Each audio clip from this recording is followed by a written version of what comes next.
So, tell us what you're about to do.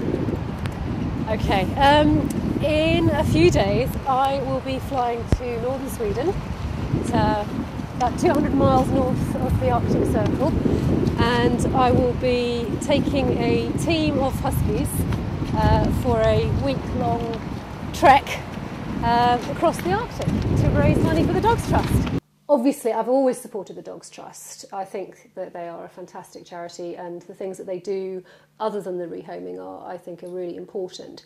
And it costs, it costs a fair bit of money to keep the dogs in the rehoming centres. So it is my aim to raise £5,000 for the Dogstrust. I have to achieve a minimum, which is about 3,300, which I'm past, and going up, hopefully bit by bit. I went down and shook my bucket on my Keep Fit class this morning, and they very kindly did some donating. So yeah, I'm hoping to raise as much as I possibly can for them. The idea came from the Dogstrust. They, I think, realised that it's a pretty challenging thing to do, and so they put up the challenge on their website and said, who'd like to come and do this? And I foolishly decided I'd be one of those people.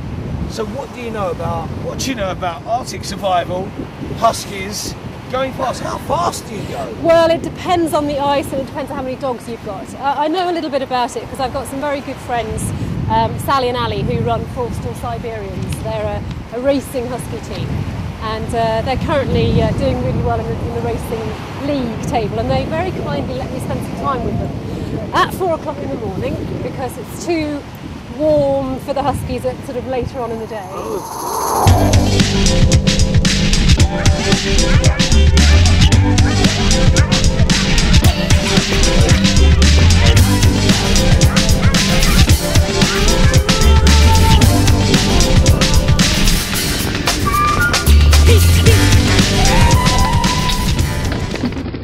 We'll only have probably 4 dogs each, whereas the girls, they race with up to 8 dogs. And that's really quick, really quick.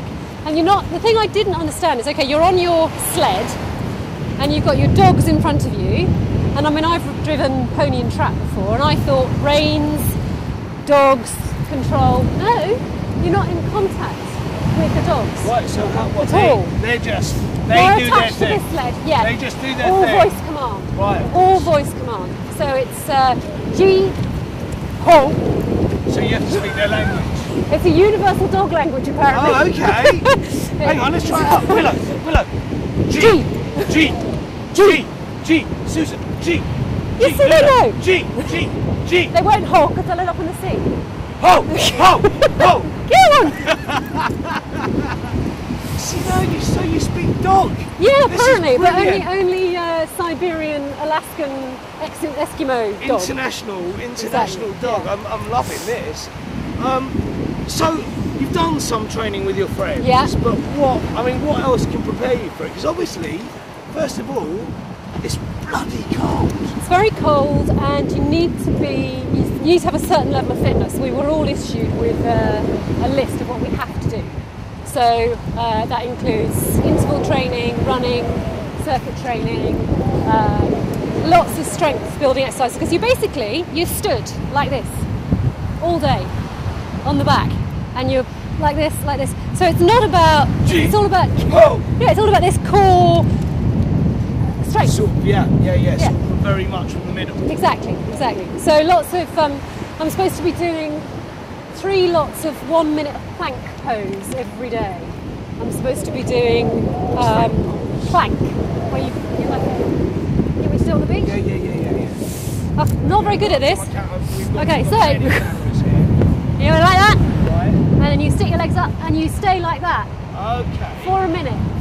3 times. Okay, bored now. What do you think of that, girls? Is Mummy a bit mad? They think it's hysterical. They love the running though, of course, because I've been either running for 45 minutes or walking for 2 hours most days.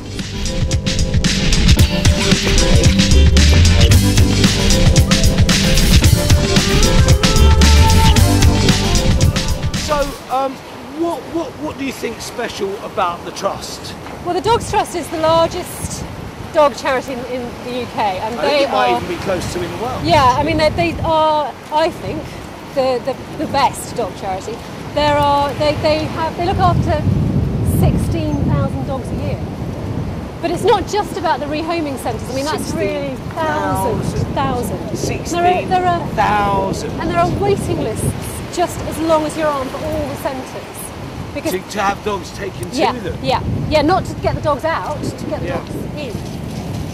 I do have some fears.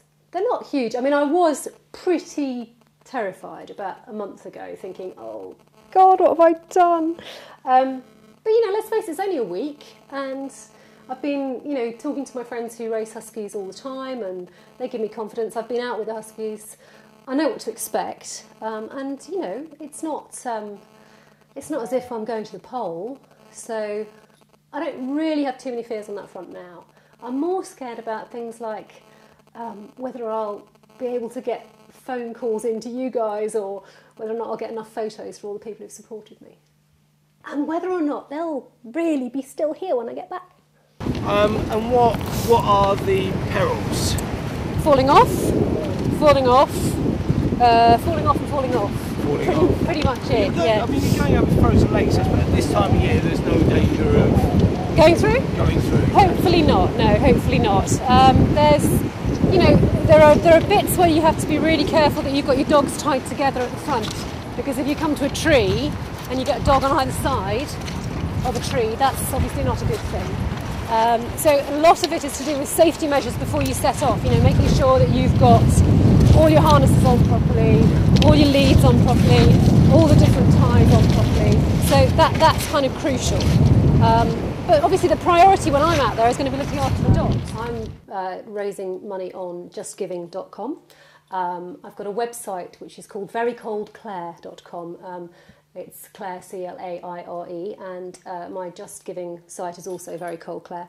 And you can donate there. The great thing about Just Giving is that you get gift aid on Just Giving, and there's a small percentage that Just Giving also add for running the site. Well, what I'm hoping to do is there's a link on dodadog to my blog, and what I'm hoping is that I will be able to ring in and give you a little bit of a report about what I'm up to. I'm hoping to give you a call from Heathrow before anything too drastic happens, and then I'll try to phone from the ice, see what we can do.